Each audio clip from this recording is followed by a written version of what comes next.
ഓരോ NEET exam കഴിഞ്ഞ് ഇറങ്ങുന്ന കുട്ടിയും സന്തോഷത്തോടെ ഇറങ്ങുന്ന ഒരു വീഡിയോ ഞാൻ കണ്ടിട്ടില്ല. ഈ വർഷം പ്രത്യേകിച്ച് എല്ലാവരുടെ മുഖത്തും ഓരോ സങ്കടം, വിഷമം, കരച്ചില്, പേരൻസിനെ കാണുമ്പോൾ കണ്ണിന്ന് വെള്ളം എന്നറിയാം. എനിക്ക് എൻ്റെ ഒരു 2021 ഞാൻ എഴുതിയ എക്സാമിനാണ് എനിക്ക് ശരിക്കും ഓർമ്മ വന്നത്. ഞാൻ റിപ്പീറ്റ് ചെയ്യുന്ന സമയത്ത് നമ്മൾ അവിടെ എത്തിക്കഴിഞ്ഞിട്ട് നന്നായിട്ട് പെർഫോം ചെയ്യാമെന്ന് വിചാരിച്ച് പോകില്ലേ, പക്ഷെ അവിടെ എത്തിയപ്പോൾ ക്വസ്റ്റ്യൻ പേപ്പറിൻ്റെ മുന്നിൽ സ്റ്റക്കായി. അവസാനം എന്ത് ചെയ്യണം എന്നറിയാതെ ഞാനിങ്ങനെ ക്വസ്റ്റ്യൻ പേപ്പർ നോക്കി വെക്കാം. അത്രയും കാലം വിചാരിച്ച ഡ്രീം അത്രയും കാലം നമ്മൾ സ്വപ്നം കണ്ട കാര്യങ്ങളൊക്കെ പെട്ടെന്നൊരു നിമിഷം ഇല്ലാണ്ടാവുക.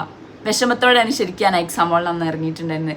ഇന്ന് ഞാൻ ഓരോ കുട്ടികളുടെ റിയാക്ഷൻ കാണുമ്പോൾ എനിക്ക് അതാ ഓർമ്മ വരുന്നത്. ആ വിഷമത്തോടെ എക്സാം കഴിഞ്ഞ് പുറത്തേക്ക് ഇറങ്ങണത്. ഒരു കാര്യം പറയാനുള്ളത് നീറ്റ് ആസ്പിരൻസിനോടല്ല, അവരെ ചുറ്റുള്ള ആൾക്കാരോടാണ്. ദയവ് ചെയ്ത് അവരോട് എത്രയാണ് മാർക്ക്, എടാ 2 വർഷം എഴുതിയിട്ടും കിട്ടിയില്ല അല്ലേ, ഇനി എന്തിനാ നീ ആ പണിക്ക് പോണത് എന്നൊന്നും ചോദിക്കാൻ നിൽക്കല്ലേ. ഉണ്ടാവും ഫാമിലി ഗ്രൂപ്പിലൊക്കെ ആൾക്കാർ ചോദിക്കണം എങ്ങനെ ഉണ്ടായിരുന്നു എക്സാം, എത്ര ഉണ്ടായിരുന്നു മാർക്ക് എന്നൊക്കെ പറഞ്ഞിട്ട് കുറേ ആൾക്കാർ ചോദിച്ചുകൊണ്ടിരിക്കില്ലേ.